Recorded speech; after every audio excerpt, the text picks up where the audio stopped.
Do you want Kevin McCarthy out of Congress?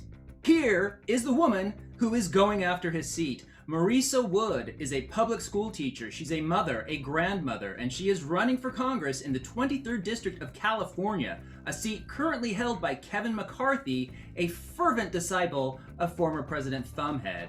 You can learn all about Marisa Wood's campaign to send Kevin McCarthy to a well-deserved defeat at her website, marisawoodforcongress.com, and that's Marisa with one S. And bibbidi-bobbidi-boo, here she is, Marisa Wood, running for CA-23. Welcome to YouCantBeatBlue. Thank you. Thank you for having me. You know, I want to talk about Kevin McCarthy. We need to talk about Kevin McCarthy, Yes. but for people who are watching who are not familiar with California's 23rd, you've got some beautiful scenery there. I know that Sierra Nevada is part of your district, and you got a little of the Mojave Desert. What would you say is the geography of the voters there?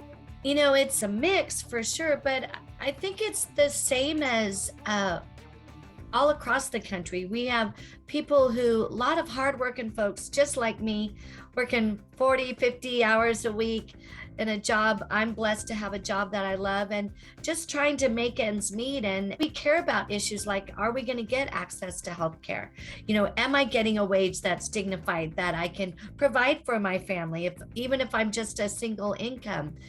We're worried about the water situation here. Farming is a big deal. My husband has been in farming for 35 years. This is a huge concern. Our air quality here in Bakersfield especially is horrible.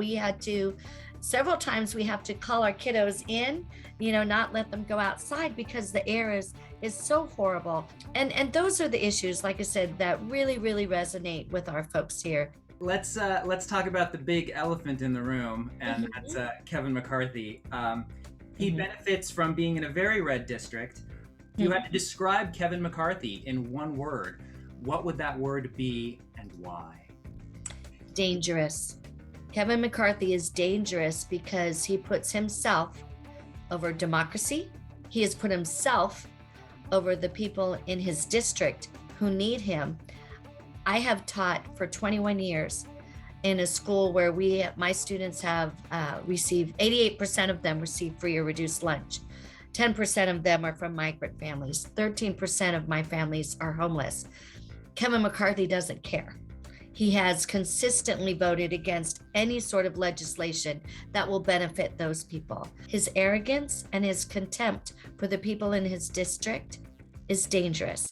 And now he's elevated that to his contempt for democracy. We've got to take down Trump's number one puppet, mouthpiece, who has shown he's willing to sell his soul in order to get what he wants. And I will not sit by and let that happen. I do want to talk about education because that is your field of expertise. It is something that is of great importance to me. In talking about the needs of classrooms at your level, I can imagine one of the issues is overcrowding in the classroom. And if I'm right, I'd love you to talk about that. And then any other things that you see as problems that need to be remedied if we want to educate our children well in this country and give them a fighting chance. Absolutely. Well, I truly believe that education is the great equalizer. With an education, you can do anything and everything. And I believe that. And I believe everyone is capable of educating themselves to get the job that they truly love. I love going to work every single day. I truly love my job. And so in keeping with that, I've never understood why we wouldn't want to put money toward educating anyone, whether it's children or whether you go back later in life to get an education. Why is an educated electorate or just humanity not a treasured and valued thing? And as far as the issues in the classroom, yes, overcrowding is definitely an issue, but now we're moving forward with, especially after the pandemic, we have not properly dealt with the social emotional state of our students, of our faculty, and coming off of this pandemic. These kids have spent a year and a half at home. They've been afraid for a year and a half. Who knows what's going to happen? And these fears are real.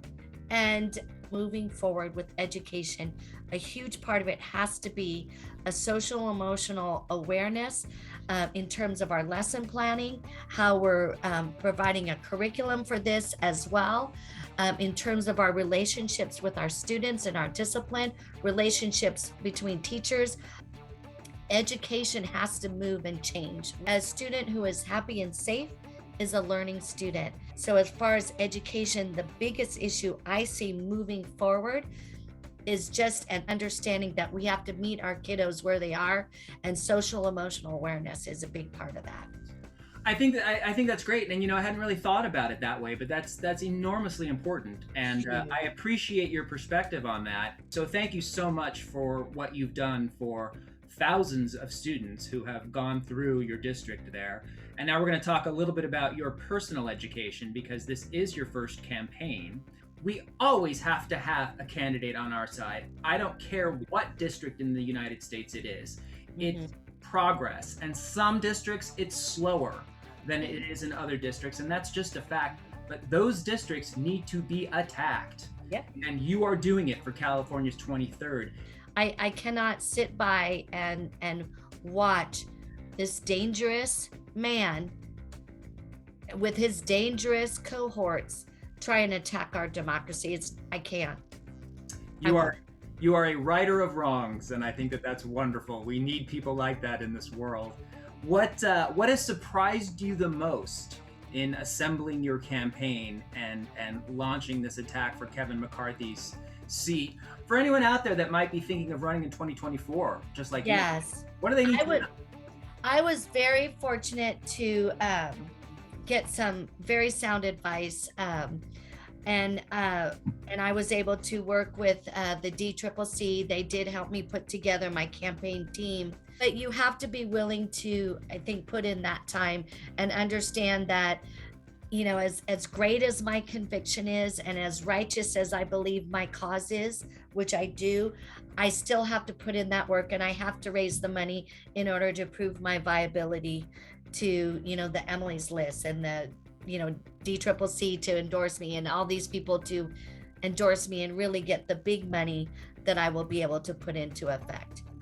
So is the way it works with the DCCC, you sort of have to, for lack of a better word, prove to them that you're viable in terms of fundraising and outreach. And once you sort of anyone that wants, Emily's List said the same thing. They want to see, am I raising the money? Am I putting the time in? Because right now, that's what it's all about.